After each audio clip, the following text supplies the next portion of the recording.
میری ننند ہر مہینے ایک خاص تاریخ کو گھر سے غائب ہو جاتی اور شوہر کہتا کہ وہ اپنی سہیلی کے گھر گئی ہے۔ ایک بار میں نے چھپ کر اس کا پیچھا کیا تو وہ شہر کے سب سے مہنگے ہوٹل کے ایک کمرے میں گئی۔ میرے ذہن میں ہزاروں برے خیالات آ رہے تھے کہ شاید وہ کسی خفیہ عاشق سے ملنے آئی ہے۔ لیکن تھوڑی دیر بعد جب اس کمرے سے وہ شخص باہر آیا، اسے دیکھ کر میرے قدموں تلے زمین کھسک گئی، کیونکہ وہ میری ننند ہر مہینے ایک خاص تاریخ کو گھر سے غائب ہو جاتی، اور یہ معمول پچھلے کئی ماہ سے میری آنکھوں کے سامنے مسلسل دہرایا جا رہا تھا، جس نے میری سوچوں کے دھارے کو ایک عجیب سی بے چینی اور اندرونی خوف کی طرف موڑ دیا تھا۔ کیونکہ جب میں اس گھر میں بیاہ کر آئی تھی تو شروعات کے دن بہت پرسکون اور سیدھے سادے تھے، اور میری ننند کا رویہ بھی مجھ سے بہت دوستانہ اور محبت بھرا ہوتا تھا۔ وہ گھر کے ہر کام میں میرا ہاتھ بٹاتی اور ہم دونوں آپس میں دکھ سکھ بانٹ لیا کرتی تھیں،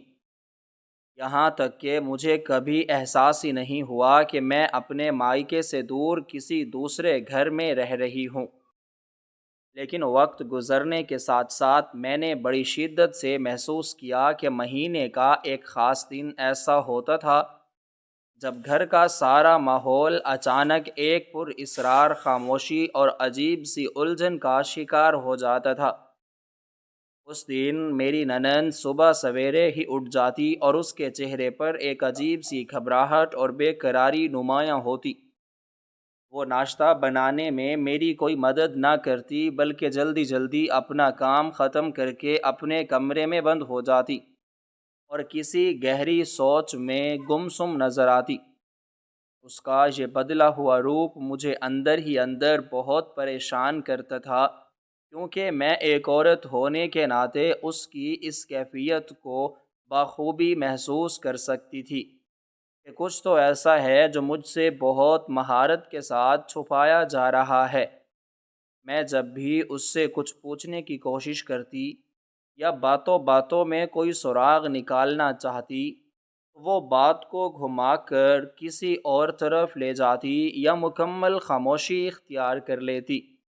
جس سے میرے شک کی دیواریں اور بھی اونچی ہونے لگتی تھیں۔ اس مخصوص دن میرے شوہر کا رویہ بھی بہت مختلف ہوتا تھا۔ وہ عام دنوں کی طرح مجھ سے ہنسی مذاق نہیں کرتے تھے، بلکہ ان کے چہرے پر بھی ایک گہری سنجیدگی اور خاموشی چھائی رہتی۔ وہ بار بار اپنی بہن کے کمرے کی طرف دیکھتے اور پھر مختلف کاموں میں الجھانے کی کوشش کرتے تاکہ میرا دھیان اس طرف نہ جائے۔ ان کا یہ ملا جلا رویہ میرے دل میں کئی طرح کے برے خیالات کو جنم دینے لگا تھا کہ کیا کوئی ایسی شرمناک بات ہے جو یہ دونوں بہن بھائی مل کر مجھ سے چھپا رہے ہیں۔ میں سارا دن گھر کے کام کاج کرتی رہتی، برتن دھوتی، کپڑے سمیٹتی،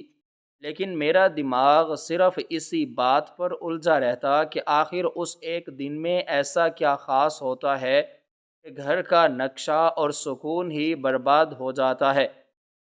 میری ننند اپنے کمرے میں کافی دیر تک تیار ہوتی اور اس دن وہ عام دنوں سے زیادہ بناؤ سنگھار کرتی اور ایسے شاندار کپڑے پہنتی جو وہ عام طور پر گھر میں یا کسی عام رشتہ دار کے ہاں جاتے ہوئے نہیں پہنتی تھی۔ جب وہ کمرے سے باہر آتی تو اس کے چہرے پر ایک عجیب سی مسکراہٹ اور آنکھوں میں ایک نمی چمک ہوتی تھی جو مجھے اور بھی زیادہ مشکوک کر دیتی تھی۔ وہ چپکے سے گھر کے صدر دروازے کی طرف بڑھتی اور پھر باہر نکل کر جانے کہاں غائب ہو جاتی۔ میں کھڑکی کے موٹے پردے کے پیچھے چھپ کر اسے جاتے ہوئے دیکھتی تو میرا دل زور زور سے دھڑکنے لگتا اور مجھے لگتا کہ وہ کسی ایسی تاریک راہ پر چل پڑی ہے جو ہمارے خاندان کی عزت اور وقار کے لیے انتہائی نقصان دہ ثابت ہو سکتی ہے۔ میرے ذہن میں کئی بار یہ خیال آیا کہ شاید اس کا کوئی پرانا جاننے والا ہے جس سے وہ ملنے جاتی ہے، یا کوئی ایسا گہرا راز ہے جو وہ اپنے سینے میں دفن کیے ہوئے ہے اور کسی کو کانوں کان خبر نہیں ہونے دینا چاہتی۔ دن بھر گھر میں اکیلے کام کرتے ہوئے مجھے یوں محسوس ہوتا جیسے گھر کی بے جان دیواریں مجھ سے باتیں کر رہی ہوں اور مجھ سے طنزیہ انداز میں پوچھ رہی ہوں کہ آخر یہ سارا ماجرا کیا ہے۔ میں اپنے آپ کو تسلیاں دینے کی کوشش کرتی کہ شاید میں خواہ مخواہ ہم کا شکار ہو رہی ہوں اور حقیقت کچھ اور ہو، لیکن بزرگ کہتے ہیں کہ عورت کی چھٹی حس کبھی غلط نہیں ہوتی، اور میری یہ حس مجھے بار بار خبردار کر رہی تھی کہ کچھ تو ایسا ہے جو بہت غلط ہو رہا ہے، اور مجھے اپنے گھر کو بچانے کے لیے اس کا کھوج لگانا ہی پڑے گا۔ میرے اندر کا اضطراب دن بدن بڑھتا جا رہا تھا اور راتوں کی نیند بالکل اڑ چکی تھی۔ میں رات بھر بستر پر کروٹیں بدلتی رہتی اور یہی سوچتی رہتی کہ آخر وہ کون سی جگہ ہے جہاں وہ اتنی پابندی سے جاتی ہے، اور اس کے چہرے پر وہ عجیب سی چمک کس لیے ہوتی ہے۔ میں نے کئی بار سوچا کہ گھر سے نکل کر چھپتے چھپاتے اس کا پیچھا کروں، لیکن ہر بار کوئی نہ کوئی مجبوری یا انجانا خوف میرے قدم روک لیتا۔ مجھے ڈر لگتا کہ اگر میں نے اس کا پیچھا کیا اور کچھ ایسا دیکھ لیا جو میں برداشت نہ کر سکی تو میری حالت کیا ہوگی، اور اس گھر کا کیا بنے گا جہاں میں نے اپنی ساری زندگی گزارنے کا پختہ عہد کیا ہے۔ میں نے اپنے شوہر سے کئی بار رات کی تنہائی میں اس موضوع پر بات کرنے کی کوشش کی، لیکن وہ ہر بار میری بات کاٹ دیتے یا بلا وجہ ناراض ہو کر کروٹ بدل لیتے۔ ان کی یہ بے جا ناراضگی میرے شک کو مزید پختہ کر دیتی کہ دال میں کچھ کالا ضرور ہے، اور وہ جان بوجھ کر مجھے اندھیرے میں رکھ کر میرا تماشا بنا رہے ہیں۔ جب بھی وہ منحوس تاریخ قریب آتی، میرا دل کسی نامعلوم خوف سے کانپنے لگتا۔ گھر کے کسی بھی کام کاج میں میرا دل بالکل نہیں لگتا، اور میں ہر وقت اسی سوچ کے بھنور میں غوطے کھاتی رہتی کہ اس بار نیا کیا ہونے والا ہے۔ میں نے اس کی غیر موجودگی میں اس کے کمرے کی تلاشی لینے کا بھی ارادہ کیا، لیکن پھر اپنے ضمیر کی ملامت سے ڈر گئی کہ کسی کی ذاتی چیزوں کو اس کی اجازت کے بغیر چھونا کتنا برا اور گھٹیا کام ہے، مگر میری بے حسی اور تجسس مجھ پر بری طرح حاوی ہو رہے تھے۔ میں نے کئی بار باتوں باتوں میں کریدنے کی کوشش کی، اس سے اس کے پرانے جاننے والوں کے بارے میں پوچھا، اس کے ماضی کے گزرے ہوئے دنوں کے بارے میں جاننے کی کوشش کی، لیکن وہ اتنی ہوشیار اور چالاک تھی کہ کبھی کوئی ایسا ویسا لفظ اپنے منہ سے نہیں نکالتی جس سے مجھے رتی برابر بھی کوئی سراغ مل سکے۔ وہ ہمیشہ مسکرا کر میری سنجیدہ باتوں کو ٹال دیتی یا ادھر ادھر کی فرضی کہانیاں سنا کر میرا دھیان بھٹکا دیتی۔ اس کا یہ شاطرانہ انداز مجھے اور زیادہ خوفزدہ کر دیتا کہ وہ کتنی مہارت سے اپنے کالے رازوں کو مجھ سے چھپا رہی ہے۔ مجھے اپنی ماں کی وہ نصیحتیں یاد آنے لگتیں جو انہوں نے میری رخصتی کے وقت کی تھیں کہ سسرال میں آنکھیں اور کان کھلے رکھنا لیکن منہ بند رکھنا، مگر یہاں تو صورتحال میرے صبر کے پیمانے کو چھلکا رہی تھی۔ ایک دن جب وہ حسب معمول اسی خاص تاریخ کو صبح سویرے اٹھ کر تیار ہونے لگی تو میں نے دل ہی دل میں حتمی فیصلہ کر لیا کہ آج میں اس معمے کو پوری طرح حل کر کے ہی دم لوں گی، چاہے اس کا نتیجہ کچھ بھی نکلے۔ میں نے بھی اپنے کام جلدی جلدی سمیٹے اور اس کی ہر چھوٹی بڑی حرکت پر عقاب جیسی گہری نظر رکھنی شروع کر دی۔ وہ آئینے کے سامنے کھڑی پوری لگن سے خود کو سنوار رہی تھی، اور اس کے چہرے کے تاثرات پل پل بدل رہے تھے۔ کبھی وہ خوش نظر آتی اور کبھی اچانک اس کے ماتھے پر گہری پریشانی کی لکیریں نمودار ہو جاتی۔ میں نے سوچا کہ آج اس کے سامنے کھڑے ہو کر اس سے سیدھا سوال کروں گی، لیکن میری ہمت ایک بار پھر جواب دے گئی اور میں خاموشی سے ایک کونے میں کھڑی سب کچھ دیکھتی رہی۔ جب وہ پوری طرح تیار ہو گئی اور اس نے بہترین لباس بھی پہن لیا تو اس نے اپنا دستی تھیلا اٹھایا اور میرے شوہر کی طرف ایک معنی خیز اور گہری نظر ڈالی، جس کے جواب میں میرے شوہر نے بھی اس بات میں سر ہلایا جیسے ان دونوں کے درمیان کوئی بہت پرانا اور پختہ خاموش معاہدہ ہو چکا ہو۔ یہ عجیب و غریب منظر دیکھ کر میرے دل پر جیسے کسی نے بہت بھاری پتھر رکھ دیا ہو۔ مجھے شدت سے محسوس ہونے لگا کہ میں اس گھر میں محض ایک اجنبی اور غیر متعلقہ انسان کی طرح ہوں، جس سے سب کچھ چھپایا جا رہا ہے اور میری کوئی حیثیت نہیں ہے۔ میری ننند نے جلدی سے باہر کا دروازہ کھولا اور تیز قدموں سے باہر نکل گئی۔ اس کے جانے کے بعد گھر میں ایک عجیب سی پر اسرار اور کاٹ کھانے والی خاموشی چھا گئی اور میں وہیں بت بنی کھڑی رہ گئی۔ میرا دماغ سیں سیں کر رہا تھا اور مجھے بالکل سمجھ نہیں آ رہا تھا کہ میں کیا کروں اور کس سے جا کر اپنا دھڑک ٹکڑا روں۔ کچھ دیر بعد میں نے اپنے شوہر کی طرف دیکھا جو بہت اطمینان سے بیٹھے اخبار پڑھنے کی کوشش کر رہے تھے، حالانکہ مجھے بخوبی اندازہ تھا کہ ان کی پوری توجہ اخبار پر بالکل نہیں ہے، بلکہ ان کا ذہن بھی اسی کے ساتھ کہیں باہر بھٹک رہا ہے۔ میں نے اپنے دل کو مضبوط کیا اور لمبے لمبے قدم اٹھاتی ہوئی ان کے پاس جا کھڑی ہو گئی۔ میرے چہرے پر گہری الجھن اور شدید غصے کے ملے جلے تاثرات تھے، اور میں ان سے آج ہر حال میں دو ٹوک جواب مانگنا چاہتی تھی۔ میں نے ان کی طرف سخت سوالیہ نظروں سے دیکھا اور اپنے اندر چھپی ہوئی تمام تر بے چینی کو الفاظ کا روپ دیتے ہوئے قدرے اونچی اور سخت آواز میں پوچھا کہ آخر وہ ہر مہینے کی اس تاریخ کو اتنے پر اسرار انداز میں سج سنور کر کہاں چلی جاتی ہے، اور آپ دونوں بہن بھائیوں کے درمیان یہ کیسی خاموش رضامندی اور ملی بھگت ہے جو میری سمجھ سے بھی بالکل باہر ہے۔ میں نے ان سے کہا کہ میں اس گھر کی عزت دار بہو ہوں اور مجھ سے اب یہ مسلسل خاموشی، یہ چھپا چھپی اور یہ روز روز کا ذہنی عذاب مزید برداشت نہیں ہو رہا۔ میری آنکھوں میں آنسو تیرنے لگے تھے اور میرا گلا رند گیا تھا، لیکن میں جاننا چاہتی تھی کہ آخر میری پیٹھ پیچھے یہ سارا کھیل کیا کھیلا جا رہا ہے۔ میرے ان چبھتے ہوئے سوالوں پر میرے شوہر کے چہرے پر ایک لمحہ کے لیے واضح پریشانی ظاہر ہوئی۔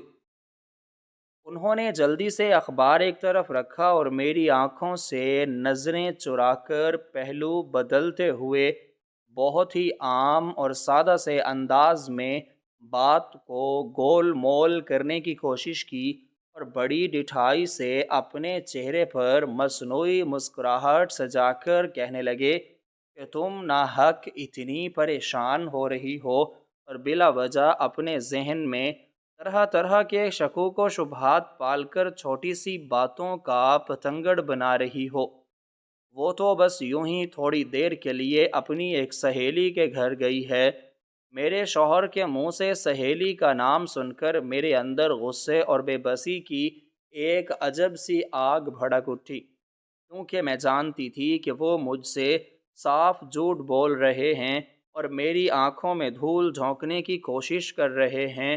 ان کا یہ روکھا اور جھوٹا جواب سن کر میں نے مزید کوئی بحث کرنا مناسب نہ سمجھا اور خاموشی سے وہاں سے ہٹ گئی،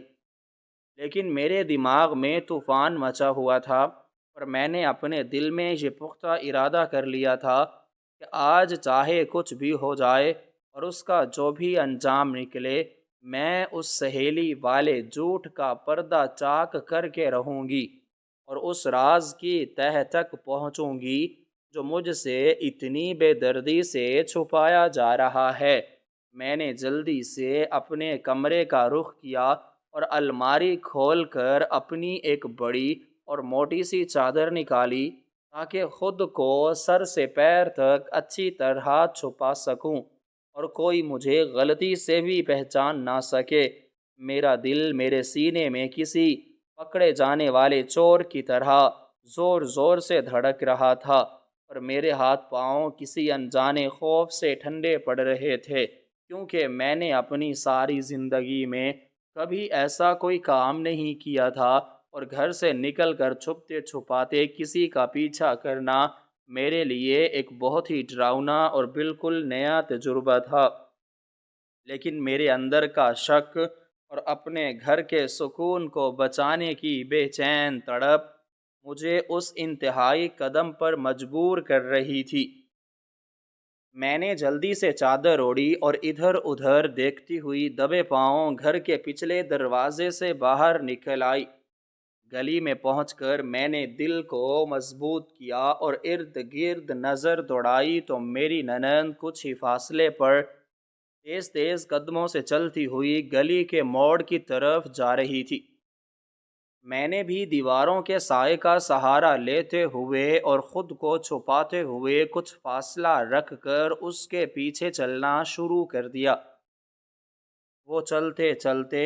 بار بار مڑ کر پیچھے دیکھتی تھی، جیسے اسے بھی کسی انجانے خطرے کا احساس ہو یا وہ یہ تسلی کرنا چاہتی ہو کہ اسے دیکھ تو نہیں رہا۔ اس کی یہ چوری چھپے والی حرکتیں اور بار بار پیچھے مڑ کر دیکھنے کا انداز میرے شک کو یقین میں بدل رہا تھا کہ دال میں کچھ کالا نہیں بلکہ پوری دال ہی کالی ہے اور وہ یقیناً کسی غلط راستے پر چل پڑی ہے۔ گلی کے موڑ پر پہنچ کر اس نے ہاتھ کے اشارے سے ایک کرائے کی گاڑی روکی اور جلدی جلدی سے اس میں سوار ہو گئی۔ میں نے بھی بھاگ کر تھوڑے فاصلے پر کھڑی ایک اور سواری کو روکا اور اس میں بیٹھ کر چلانے والے کو جلدی سے اس آگے والی گاڑی کا پیچھا کرنے کا کہا۔ سواری چلانے والا میری اس عجیب و غریب ہدایت پر مجھے حیرت سے دیکھنے لگا، لیکن میری گھبرائی ہوئی اور پریشان حالت دیکھ کر اس نے بنا کوئی سوال کیے اپنی سواری آگے والی گاڑی کے پیچھے لگا دی۔ راستے بھر میرا دل عجیب سی الجھنوں کا شکار رہا۔ مجھے بار بار یہ خوف ستا رہا تھا کہ اگر میری ننند نے مجھے دیکھ لیا تو میں اسے کیا جواب دوں گی، یا اگر میرے شوہر کو میرے اس قدم کے بارے میں علم ہو گیا تو وہ میرے ساتھ کیا سلوک کریں گے اور میرے گھر کا کیا بنے گا۔ لیکن تجسس کی آگ اتنی تیز اور بھڑکتی ہوئی تھی کہ اس نے میرے ہر خوف اور ہر ڈر کو جلا کر راکھ کر دیا تھا۔ راستے میں کئی بار ٹریفک کا ہجوم اور گاڑیوں کی لمبی قطاریں لگ گئیں۔ تب مجھے لگا کہ اب آگے والی گاڑی میری نظروں سے اوجھل ہو جائے گی اور میری ساری محنت اور ہمت ضائع ہو جائے گی۔ لیکن خوش قسمتی سے وہ گاڑی مسلسل میری نظروں کے سامنے ہی رہی اور میں اس کا پیچھا کرتی رہی۔ شہر کے رش والے راستوں اور تنگ گلیوں سے گزرتے ہوئے ہم اچانک ایک ایسے علاقے میں پہنچ گئے جہاں کی سڑکیں بہت چوڑی اور عمارتیں بہت بڑی اور شاندار تھیں، اور وہاں کا پرسکون ماحول ہمارے سادے سے محلے اور شور شرابے والے علاقے سے بالکل مختلف اور عجیب تھا۔ آخر کار آگے والی گاڑی ایک بہت ہی شاندار، خوبصورت اور اونچی عمارت کے سامنے جا کر رک گئی، جو شہر کا سب سے مہنگا اور مشہور ہوٹل تھا۔ اس بڑی عمارت کی چمک دمک، اس کی خوبصورتی اور اس کے باہر کھڑی قیمتی گاڑیاں دیکھ کر میری آنکھیں کھلی کی کھلی رہ گئیں اور میرا دماغ سن ہونے لگا۔ مجھے بالکل سمجھ نہیں آ رہا تھا کہ میری سادی سی اور گھر تک محدود رہنے والی ننند کا اس قدر مہنگی اور پرتعیش جگہ پر کیا کام ہو سکتا ہے اور وہ یہاں کس سے ملنے آئی ہے۔ وہ گاڑی سے اتری اور اس نے کرایہ ادا کیا۔ میں نے بھی اپنی سواری والے کو جلدی سے پیسے دیے اور اتر کر ایک بڑے سے ستون کے پیچھے چھپ گئی۔ تاکہ وہ مجھے دیکھ نہ سکے۔ وہ بڑے اعتماد کے ساتھ چلتی ہوئی شاندار ہوٹل کے بڑے سے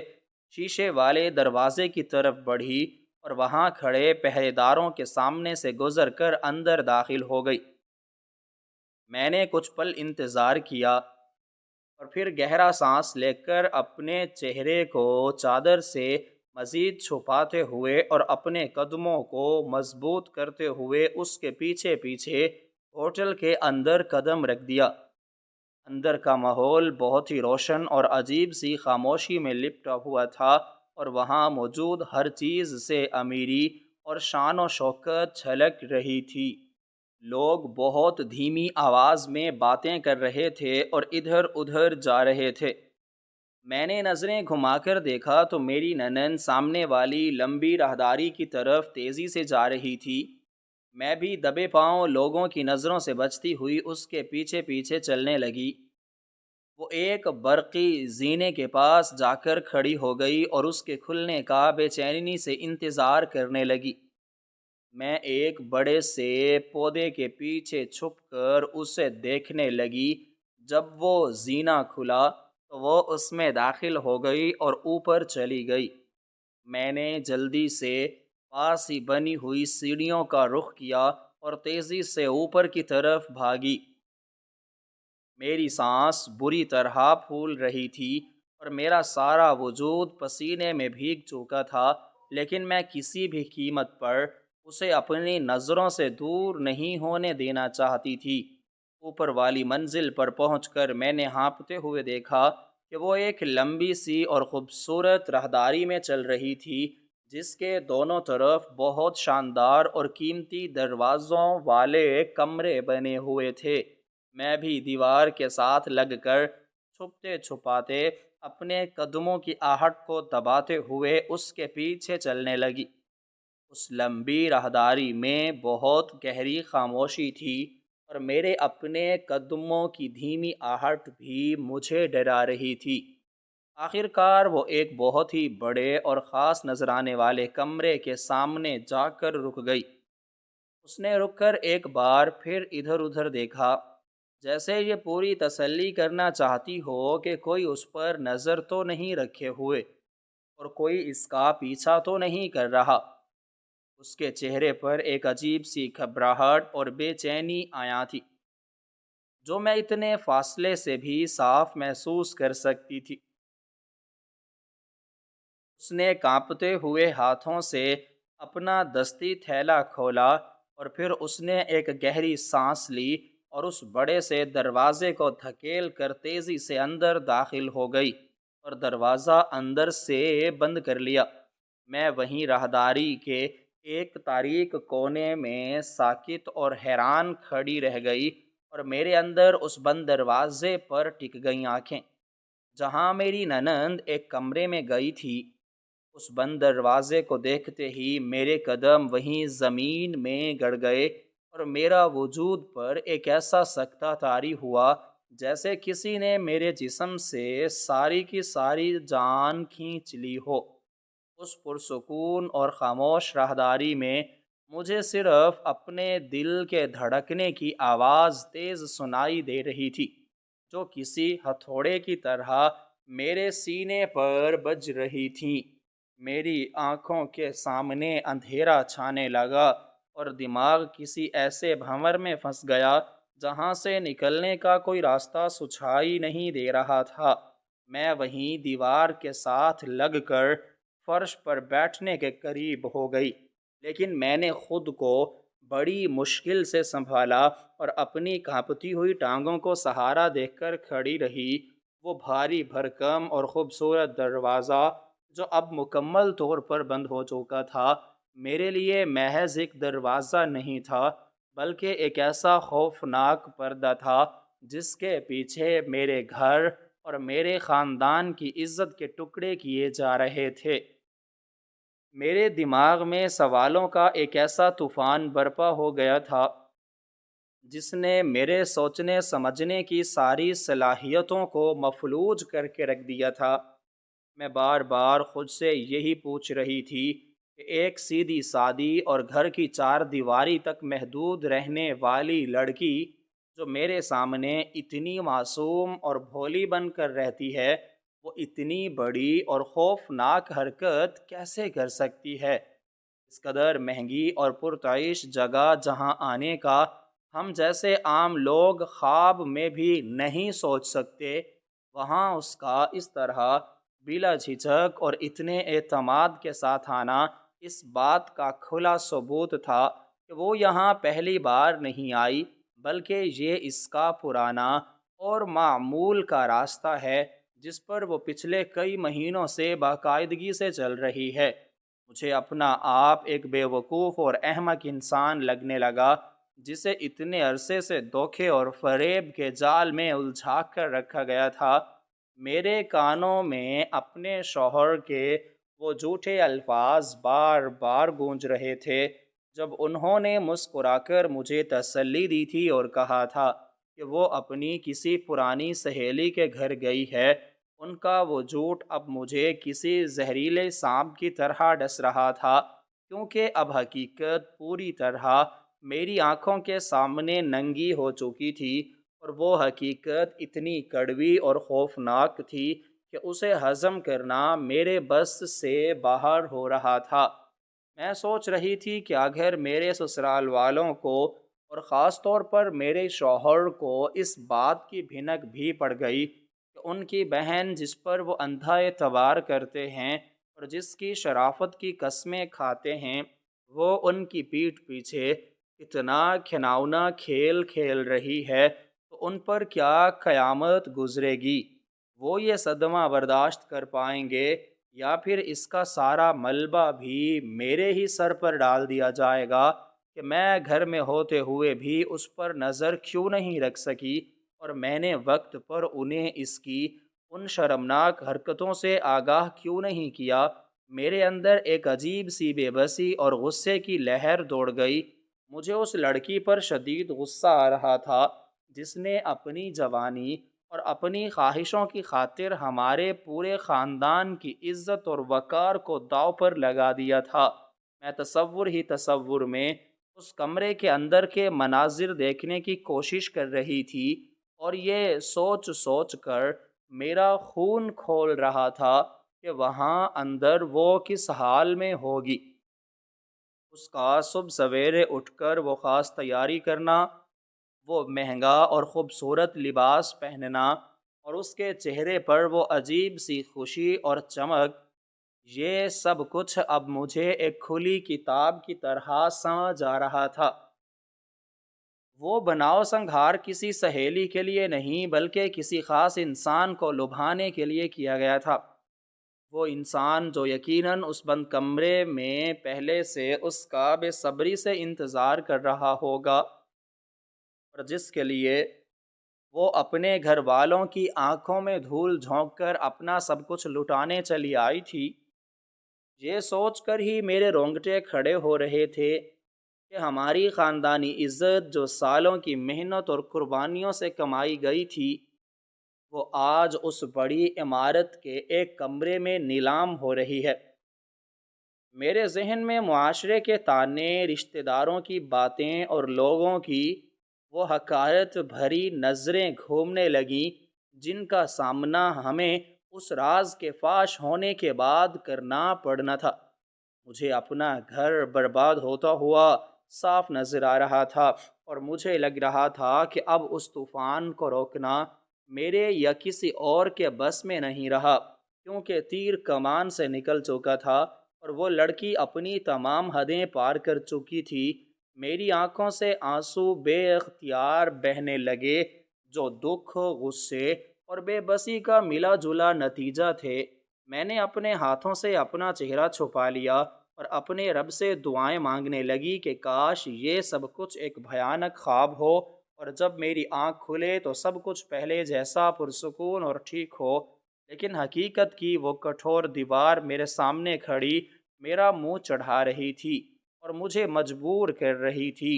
کہ میں اس تلخ سچائی کو قبول کروں کہ میری ننند کوئی معصوم لڑکی نہیں بلکہ ایک انتہائی شاطر اور دھوکے باز عورت ہے، جس نے اپنے چہرے پر شرافت کا جھوٹا نقاب اوڑھ رکھا ہے، اس کا ہر مہینے ایک خاص تاریخ کو گھر سے نکلنا، میرے شوہر کا اس کے حق میں جھوٹ بولنا، اور پھر اس کا اس جگہ کے ایک خاص کمرے میں جانا، یہ سب کڑیاں آپس میں مل کر ایک ایسی بھیانک کہانی بنا رہی تھیں جس کا انجام سوائے رسوائی اور تباہی کے کچھ اور نہیں ہو سکتا تھا۔ میں جتنا اس بارے میں سوچتی، میری الجھن اور میرا خوف اتنا ہی بڑھتا جاتا، اور میں بس اسی بند دروازے کو گھورتی رہ گئی، کیونکہ اس وقت میرے ذہن میں ہزاروں برے خیالات آ رہے تھے کہ شاید وہ کسی خفیہ عاشق سے ملنے آئی ہے۔ میں اس بند دروازے کے باہر راہداری کے ایک تاریک کونے میں کھڑی مسلسل وقت گزرنے کا انتظار کر رہی تھی، اور مجھے یوں محسوس ہو رہا تھا جیسے وقت کی سوئی کسی ایک جگہ پر آ کر رک گئی ہو، اور ایک ایک لمحہ میرے لیے صدیوں کے برابر طویل اور بھاری ہو گیا ہو۔ میرا سارا جسم ایک انجانے خوف اور غصے کی وجہ سے بری طرح کانپ رہا تھا، اور میرے ماتھے پر پسینے کے قطرے چمک رہے تھے۔ حالانکہ اس بڑی اور شاندار عمارت کی اس طویل راہداری میں کافی ٹھنڈک تھی، لیکن میرے اندر جو آگ بھڑک رہی تھی اس نے میرے سارے وجود کو تپا کر رکھ دیا تھا۔ میں بار بار اس بند دروازے کو گھورتی، اور میرے ذہن میں وہی بھیانک اور شرمناک خیالات کسی زہریلے ناگ کی طرح پھنکارتے کہ اس دروازے کے اس پار میری ننند کسی ایسے غیر مرد کے ساتھ موجود ہے جس نے ہمارے خاندان کی عزت اور وقار کو مٹی میں ملانے پر مجبور کر دیا ہے۔ میں اپنے دل ہی دل میں ان دونوں کو کوس رہی تھی، اور سوچ رہی تھی کہ جب وہ دروازہ کھلے گا اور وہ دونوں باہر نکلیں گے تو میں کس طرح ان کے سامنے جا کر کھڑی ہوں گی، اور ان کے چہروں پر پڑنے والی ذلت اور رسوائی کی ہوائیاں دیکھ کر اپنے اندر کی اس بھڑکتی ہوئی آگ کو ٹھنڈا کروں گی جس نے پچھلے کئی مہینوں سے میرا سکون برباد کر رکھا تھا۔ میرا دل چاہ رہا تھا کہ میں ابھی آگے بڑھ کر اس دروازے کو زور زور سے پیٹوں، اور وہاں موجود تمام لوگوں کو اکٹھا کر کے اس لڑکی کا تماشا بنا دوں جس نے ایک سیدھی سادی اور معصوم صورت کا لبادہ اوڑھ کر ہم سب کو اتنے طویل عرصے سے دھوکے میں رکھا ہوا تھا۔ لیکن پھر خاندان کی عزت اور اپنے شوہر کی عزت کا خیال میرے قدموں کی زنجیر بن جاتا، اور میں اپنے ہونٹ چبا کر اپنی جگہ پر ساکت کھڑی رہتی۔ مجھے اپنے آپ پر بھی شدید غصہ آ رہا تھا کہ میں کس قدر احمق اور بے وقوف تھی جو اپنے شوہر کی ان جھوٹی باتوں پر یقین کرتی رہی کہ وہ کسی سہیلی سے ملنے جاتی ہے۔ وہ تمام دن، وہ تمام لمحات میری آنکھوں کے سامنے کسی فلم کی طرح چل رہے تھے۔ جب میری ننند اس خاص تاریخ کو صبح سویرے اٹھتی تھی اور اس کے چہرے پر وہ عجیب سی گھبراہٹ اور بے چینی ہوتی تھی جسے میں کوئی خوشی یا کسی سے ملنے کا اشتیاق سمجھتی رہی تھی، میں سوچ رہی تھی کہ انسان کس قدر ظالم اور خود غرض ہو سکتا ہے کہ اپنی وقتی اور ناجائز خواہشات کی تکمیل کے لیے ان تمام رشتوں کو داؤ پر لگا دیتا ہے جو اس سے بے پناہ محبت کرتے ہیں اور اس پر اندھا اعتبار کرتے ہیں۔ میرے کانوں میں بار بار اس دروازے کے کھلنے کی فرضی آوازیں گونجتی، اور میں ہر بار چونک کر سیدھی ہو جاتی، لیکن جب مجھے اندازہ ہوتا کہ یہ صرف میرا وہم ہے تو میری بے چینی اور اضطراب میں مزید اضافہ ہو جاتا۔ میں نے اپنے دوپٹے کے پلو کو اتنی زور سے اپنی مٹھی میں جکڑا ہوا تھا کہ میری انگلیاں درد کرنے لگی تھیں، لیکن میری نظریں اس بھاری اور خوبصورت دروازے پر پوری طرح جمی ہوئی تھیں۔ میں نے تہیہ کر لیا تھا کہ آج میں اس معمے کو پوری طرح حل کیے بغیر یہاں سے ایک قدم بھی پیچھے نہیں ہٹوں گی، اور اس راز سے پوری طرح پردہ اٹھا کر ہی دم لوں گی جو اس بند کمرے کی چار دیواری کے اندر چھپا ہوا ہے۔ مجھے وہاں کھڑے کھڑے کافی دیر ہو چکی تھی اور میری ٹانگیں درد کی وجہ سے جواب دینے لگی تھیں، لیکن میرے اندر کا غصہ مجھے گرنے نہیں دے رہا تھا کہ اچانک اس بند دروازے کی چٹخنی کے کھومنے کی ہلکی سی آواز آئی اور میرے دل کی دھڑکن ایک دم سے رکتی ہوئی محسوس ہوئی۔ میں نے جلدی سے اپنے آپ کو دیوار کے سائے میں مزید پیچھے کی طرف سکیڑ لیا اور اپنی سانسوں کو روک لیا تاکہ میری موجودگی کا کسی کو احساس نہ ہو۔ دروازہ بہت آہستہ سے کھلا اور اس کے اندر سے ایک مردانہ قدم باہر راہداری میں پڑا۔ میری آنکھیں پوری طرح کھلی ہوئی تھیں اور میں اس شخص کا چہرہ دیکھنے کے لیے بےتاب تھی جسے میں نے اپنے ذہن میں ایک بہت ہی گھٹیا اور برا انسان تصور کیا تھا۔ میں نے اپنے ذہن میں جو خاکہ بنایا ہوا تھا اس کے مطابق کوئی غیر مرد، کوئی عاشق یا کوئی ایسا شخص باہر آئے گا جسے دیکھ کر میں فوراً آگے بڑھ کر اس کا گریبان پکڑ لوں گی۔ لیکن جیسے ہی وہ شخص پوری طرح دروازے سے باہر آیا اور اس کا چہرہ اس راہداری کی ہلکی روشنی میں میرے سامنے واضح ہوا تو میرے قدموں تلے سے زمین ہی کھسک گئی اور مجھ پر ایک ایسا سکتہ طاری ہو گیا جس نے میرے سوچنے اور سمجھنے کی ساری صلاحیتوں کو مفلوج کر کے رکھ دیا۔ وہ کوئی غیر مرد، کوئی اجنبی یا کوئی خفیہ عاشق نہیں تھا، بلکہ وہ تو میرا اپنا شوہر تھا جسے میں گھر میں چھوڑ کر آئی تھی، اور جو مجھے یہ کہہ کر تسلی دے رہا تھا کہ اس کی بہن سہیلی کے گھر گئی ہے۔ میرے دماغ میں ایک زوردار دھماکہ ہوا اور میری آنکھوں کے سامنے اندھیرا چھانے لگا۔ مجھے لگا جیسے کسی نے میرے سر پر کوئی بہت بھاری چیز مار دی ہو اور میری دنیا گول گول گھومنے لگی ہو۔ میرا شوہر اس وقت ایک بہت ہی سنجیدہ اور پریشان کن حالات میں تھا اور اس کے ہاتھ میں کچھ کاغذات تھے۔ وہ دروازے سے باہر نکل کر کچھ سوچتے ہوئے آگے بڑھنے ہی والا تھا کہ میری بے ساختہ اور کانپتی ہوئی آواز میرے حلق سے نکل گئی اور میں نے اس کا نام پکارا۔ میری آواز سن کر وہ پوری طرح چونکا۔ اس نے تیزی کے ساتھ مڑ کر میری طرف دیکھا۔ اس کے چہرے پر مجھے یہاں دیکھ کر جو حیرت اور صدمے کے تاثرات ابھرے وہ میں زندگی بھر نہیں بھول سکتی۔ اس کی آنکھیں پھٹی کی پھٹی رہ گئیں اور اس کے ہاتھ سے وہ کاغذات چھوٹ کر فرش پر بکھر گئے۔ وہ چند لمحوں تک مجھے بالکل ایک اجنبی اور حیرت زدہ انسان کی طرح گھورتا رہا، جیسے اسے اپنی آنکھوں پر یقین نہ آ رہا ہو کہ میں اس کا پیچھا کرتی ہوئی اس قدر دور اور اس مہنگی جگہ تک پہنچ چکی ہوں۔ میرا اپنا حال بھی کچھ کم خراب نہیں تھا۔ میں کانپتے ہوئے قدموں کے ساتھ اس کی طرف بڑھی اور میری آنکھوں سے بے اختیار آنسو بہنے لگے۔ میں نے روتے ہوئے اور ہکلاتے ہوئے اس سے پوچھا کہ یہ سب کیا ہو رہا ہے، اور تم یہاں اس کمرے میں اپنی بہن کے ساتھ کیا کر رہے ہو؟ تم نے تو مجھ سے کہا تھا کہ وہ اپنی سہیلی کے گھر گئی ہے، پھر یہ سب کیا ہے؟ میری آواز میں غصہ، دکھ اور بے بسی سب شامل تھا۔ میرے شوہر نے جلدی سے ادھر ادھر دیکھا کہ کہیں راہداری میں کوئی اور شخص ہماری باتیں نہ سن رہا ہو۔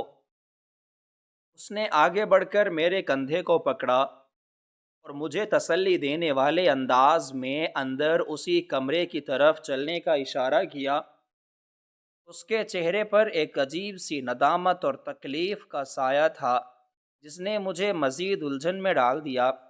میں اس کے ساتھ چلتی ہوئی اس کمرے کے دروازے تک پہنچی،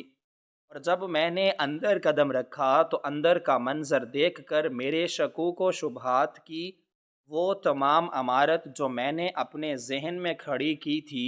وہ ایک ہی لمحے میں زمین بوس ہو گئی۔ کمرہ بہت بڑا اور شاندار تھا، جس کے عین وسط میں ایک بہت بڑی اور چمکیلی میز رکھی ہوئی تھی، اور اس میز کے پار ایک بہت ہی باوقار اور عمر رسیدہ شخص بیٹھا ہوا تھا، جس کے سامنے بہت سی موٹی موٹی کتابیں اور قانونی دستاویزات کا ڈھیر لگا ہوا تھا،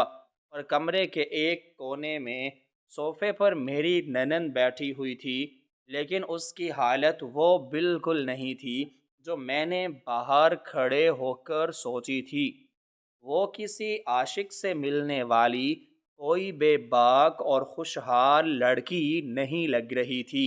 بلکہ وہ تو بری طرح رو رہی تھی، اور اس کا چہرہ آنسوؤں سے بھیگا ہوا تھا۔ اس کے ہاتھ میں ایک رومال تھا، جس سے وہ بار بار اپنی آنکھیں صاف کر رہی تھی، اور اس کے پورے وجود سے ایک گہرا دکھ اور تکلیف چھلک رہی تھی۔ اسے اس حال میں دیکھ کر میرے اندر کی وہ ساری نفرت اور غصہ جو میں پچھلے کئی مہینوں سے پال رہی تھی، وہ اچانک ایک عجیب سی ہمدردی اور افسوس میں بدل گیا۔ میرے شوہر نے دروازہ اندر سے بند کیا اور مجھے پاس پڑے ہوئے ایک صوفے پر بیٹھنے کا اشارہ کیا۔ وہ خود بھی میرے پاس بیٹھ گیا، اور اس نے ایک لمبی اور گہری سانس لی، جیسے وہ اپنے اندر چھپے ہوئے کسی بہت بڑے اور بھاری بوجھ کو الفاظ کا روپ دینے کے لیے خود کو تیار کر رہا ہو۔ اس نے دھیمی اور بھاری آواز میں مجھ سے مخاطب ہوتے ہوئے کہا کہ میں جانتا ہوں کہ تم اس وقت کس قدر غصے اور الجھن کا شکار ہو، اور تمہارا یہاں تک میرا اور میری بہن کا پیچھا کرتے ہوئے آنا اس بات کا ثبوت ہے کہ ہم نے تمہیں اندھیرے میں رکھ کر بہت بڑی غلطی کی ہے، لیکن ہمارے پاس اس کے علاوہ اور کوئی راستہ بھی تو نہیں تھا۔ اس نے میز کی طرف بیٹھے ہوئے اس عمر رسیدہ شخص کی طرف اشارہ کیا اور بتایا کہ یہ شخص شہر کا سب سے بڑا اور نامور قانونی ماہر اور وکیل ہے، اور ہم یہاں پچھلے کئی مہینوں سے اسی سے ملنے آتے ہیں۔ یہ سن کر میرے ذہن میں ایک اور سوالیہ نشان کھڑا ہو گیا کہ آخر ایسی کون سی مصیبت آ گئی ہے کہ میرے شوہر اور میری ننند کو ایک وکیل سے ملنے کے لیے اتنی رازداری اور اتنے خفیہ طریقے سے اس جگہ پر آنا پڑتا ہے۔ میرے شوہر نے میری آنکھوں میں موجود اس سوال کو پڑھ لیا، اور اس نے تفصیل سے بتانا شروع کیا۔ اس نے کہا کہ تم جانتی ہو کہ میری بہن کا شوہر بیرون ملک مقیم ہے، اور ہم سب یہی سمجھتے تھے کہ وہ وہاں بہت خوشحال اور پرسکون زندگی گزار رہا ہے، لیکن حقیقت اس کے بالکل برعکس اور انتہائی خوفناک ہے۔ اس شخص کا ظاہر کچھ اور تھا اور باطن کچھ اور۔ وہ ایک انتہائی لالچی اور بے حس انسان ثابت ہوا، جس نے میری معصوم بہن کی زندگی کو ایک عذاب میں تبدیل کر کے رکھ دیا۔ وہ وہاں بیٹھ کر میری بہن کو ہر روز فون پر طلاق کی دھمکیاں دیتا ہے،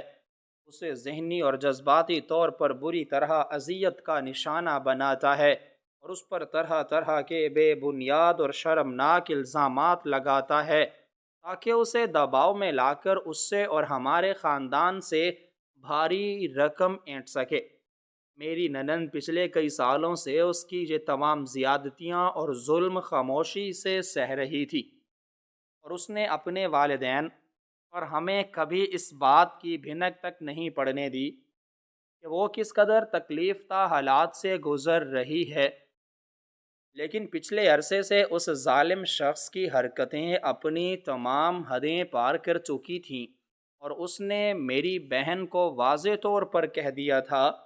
کہ اگر اسے اس کی مانگ کے مطابق رقم نہ دی گئی تو وہ اسے خار کر کے چھوڑ دے گا، اور خاندان بھر میں اس کی عزت اچھالے گا۔ یہ سب سن کر میرے رونگٹے کھڑے ہو گئے، اور مجھے اپنی گھٹیا اور نیچ سوچ پر شدید ندامت ہونے لگی جو میں نے اس کمرے کے باہر کھڑے ہو کر اپنی ننند کے بارے میں سوچا تھا۔ میرے شوہر نے اپنی بات کو جاری رکھتے ہوئے کہا کہ جب میری بہن کی برداشت جواب دے گئی اور اسے لگا کہ اب وہ مزید یہ سب نہیں سہ سکتی، تو اس نے روتے ہوئے مجھے یہ ساری حقیقت بتائی۔ اس دن مجھے احساس ہوا کہ میری بہن کس قدر بڑی اذیت اور کرب سے اکیلے ہی گزر رہی تھی، اور میں ایک بھائی ہونے کے ناطے اس کی کوئی مدد نہیں کر سکا تھا۔ میں نے اسی دن فیصلہ کر لیا تھا کہ میں اپنی بہن کو اس ظالم شخص کے چنگل سے ہمیشہ کے لیے آزاد کروا کر رہوں گا اور اسے اس ذہنی عذاب سے نکالوں گا۔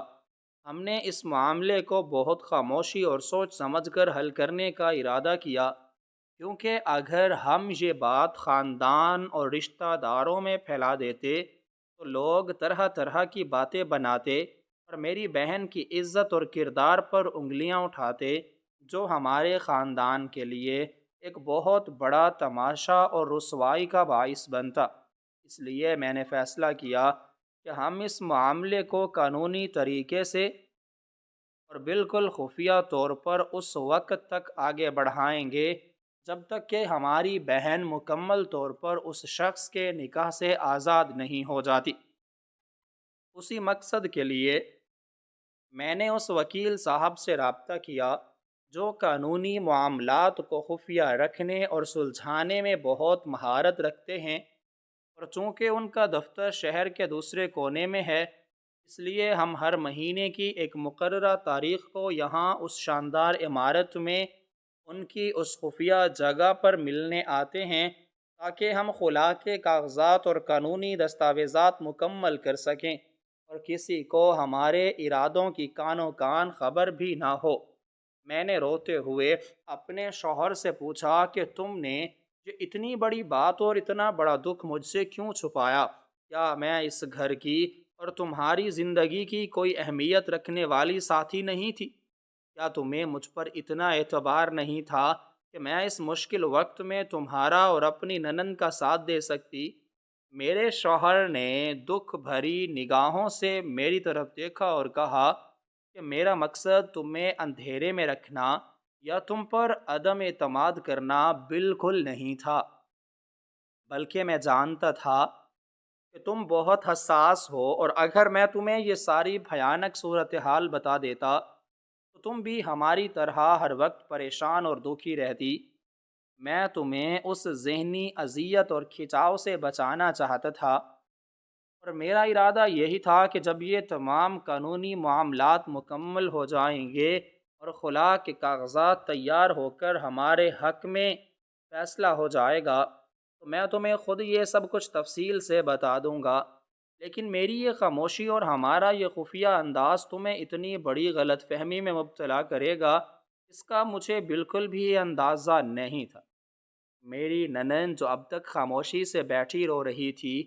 اس نے سسکیوں کے درمیان میری طرف دیکھا اور کانپتی ہوئی آواز میں مجھ سے معافی مانگی کہ اس کی وجہ سے مجھے اتنی اذیت اور پریشانی کا سامنا کرنا پڑا اور میرے دل میں اتنے شکوک و شبہات پیدا ہوئے۔ اس نے بتایا کہ وہ ہر روز اندر ہی اندر گھٹتی رہتی تھی، اور جب وہ اس تاریخ کو تیار ہو کر نکلتی تھی تو اس کے اندر موت کا سا خوف اور شرمندگی ہوتی تھی، لیکن وہ صرف اپنے بھائی کی ہمت اور اس وکیل کی باتوں سے خود کو مضبوط رکھنے کی کوشش کرتی تھی۔ یہ ساری کی ساری حقیقت جان کر میرے ذہن کے تمام بند دروازے اور پردے یک لخت ہٹ گئے، اور مجھے ساری صورتحال کی سنگینی اور اس قرب کا پوری طرح اندازہ ہو گیا۔ میرا وہم، میرا غصہ اور میرا وہ تمام شک جو میں نے اپنے دل میں پالا ہوا تھا، وہ اپنی موت آپ مر چکا تھا، اور ایک انتہائی تلخ اور دردناک سچائی میرے سامنے پوری طرح بے نقاب ہو کر کھڑی تھی، جس نے مجھے میرے اندر تک ہلا کر رکھ دیا تھا۔ یہ ساری تلخ حقیقت جان کر مجھے اپنی گھٹیا سوچ پر شدید شرمندگی ہوئی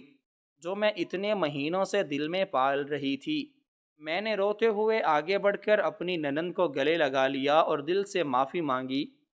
میں نے انہیں یقین دلایا کہ اس مشکل وقت میں ان کے ساتھ کھڑی ہوں گی۔ اس دن کے بعد سے میں نے بھابھی بن کر نہیں بلکہ سگی بہن کی طرح اس کا بھرپور ساتھ دیا، یہاں تک کہ وہ اس ظالم شخص سے ہمیشہ کے لیے قانونی طور پر آزاد ہو گئی اور ہمارے گھر کا کھویا ہوا سکون دوبارہ لوٹ آیا۔